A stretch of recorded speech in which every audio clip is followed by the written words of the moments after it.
Aloha, everyone. So good to see you on the regular Facebook Live here.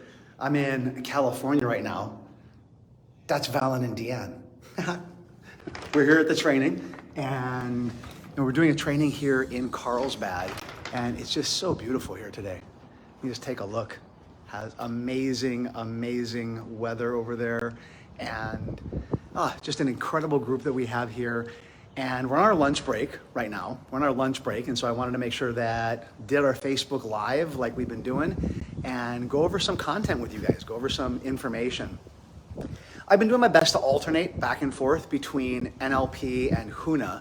And I know I did a couple of Huna posts because I was in Huna. I was kind of living that momentum from there. Now I'm back here, I'm in California, and I want to talk about NLP. I want to talk about some basics with NLP too. I want to keep it really, really simple because there's actually more energy in simplicity than there is in the complex. And what I want to talk about is the importance of rapport and how it builds trust. Now, those of you who have never done any NLP, you haven't been to our trainings or anything, David, so good to see you. Jess, I'm glad that you're on. So good that you're here, Jess, thank you. The basics of NLP are so foundation, and like the foundation of a house, it's so important to have that connection with your own personal foundation and personal growth and development. And so rapport is one of the cornerstones of NLP. And if you haven't done the training, I have a YouTube channel. On the YouTube channel, I know that I did at least 1 or 2 webinars on rapport. If you have our app on your phone, or if you go to empowermentsuccess.com, we have a whole mini class on rapport. And what is rapport? So let me define what rapport is. Rapport is a technique that NLP teaches so that you can begin to build a connection with someone. So think of it as a connection. Now, rapport leads to trust. In the book, The Speed of Trust by Stephen Covey Jr., I think it was Stephen Covey Jr. if I remember correctly, he talks about the detriments of not having trust, whether it's in a relationship, whether it's within a company, in the 5 dysfunctions of a team. The very first dysfunction you have to overcome is lack of trust. When you have trust, it creates that foundation. Well, what is lacking in these 2 books, and great books, by the way, read them, love them, I recommend them to clients, I utilize them in coaching. But what NLP, the gift of NLP, is it gives you a technique, right? NLP was born from let's model someone who is successful and emulate what they do. Let's emulate what they are able to do. And Bandler and Grinder, the 2 people who invented NLP, went and studied with a guy named Milton Erickson, a doctor, practiced hypnotherapy in Phoenix, and he was gifted at establishing rapport. Within a matter of minutes, having a connection with a person, opening up the communication, and then being able to deepen that and take it to a level of trust. So rapport isn't necessarily going to lead you to trust. However, rapport does open up a line of communication, and that is so vital, so very vital to do. I remember I had a student, and he took an NLP training on the East Coast. I think it was Toronto. And this is back when we first started the scholarship model, and the NLP training is under $200. And so he comes and takes the training, and he shows up at Master Prac, and he said, I have been passed up for a promotion 3 or 4 times. My boss, he goes, my boss actually said to me at one point, you have the skills and talent for the job, and we're bringing this guy in. And he couldn't hear anything else that he was saying because he would get so livid, he'd get so pissed off.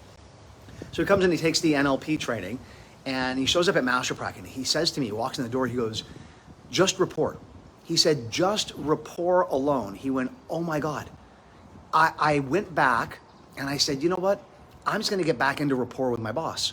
I'm gonna get back into rapport with him to have that connection because I feel like the communication's broken down.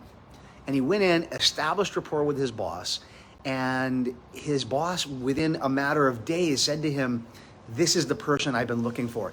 This is the person that I want to promote. Promoted him, actually put him in charge of the other people that had been promoted ahead of him. And this guy comes up to me, he says, all I did was rapport with him. All I did was went in and reestablish rapport. It opened up the lines of communication, and it created a foundation for that communication, which then led to him getting a promotion. It was amazing. He was so excited about it. He was running around telling everyone, he's like, all these people talk about the advanced techniques in NLP, and he's like, you sometimes forget about rapport. I had a client, and she came on board with me, never had done any trainings with me, and as she began to coach with me, she started taking the training. So she did prac, she did master prac. And at one point she says to me, when I teach coaches, we run a coaching program where we teach coaches, I say, you got to spend the first 3 to 5 minutes establishing rapport. Just talking, connecting with the person, because it creates a flow and an open line of communication.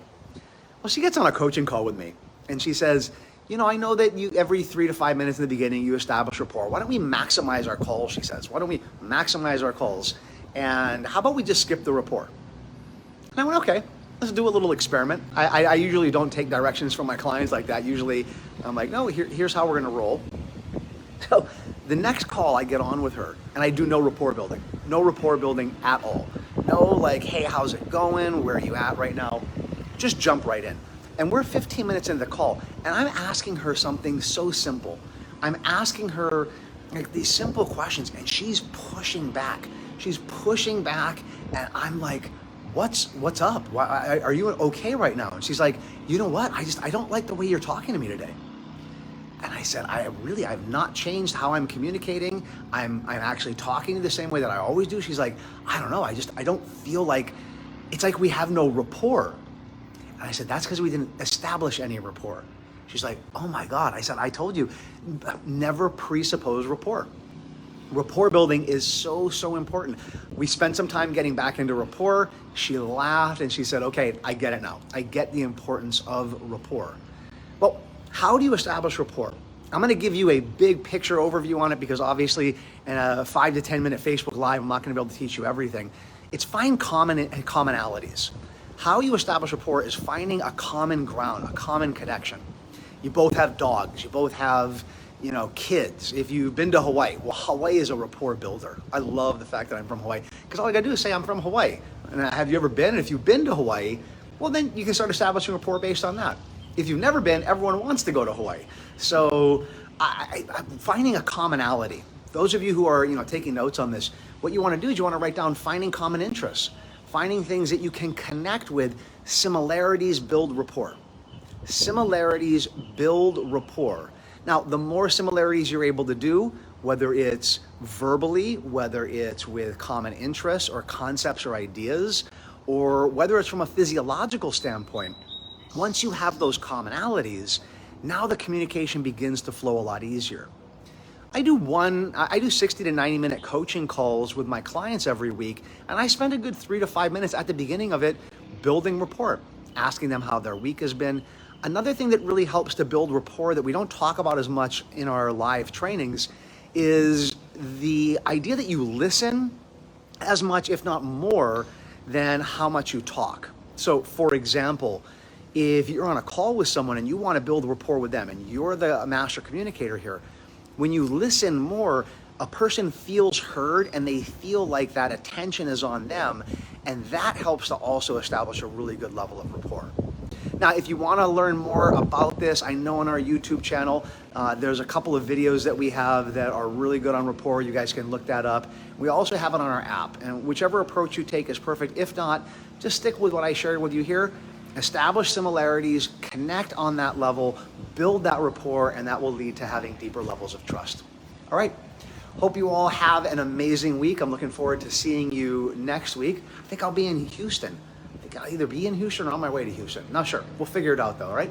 Okay. Aloha, everyone. Bye-bye.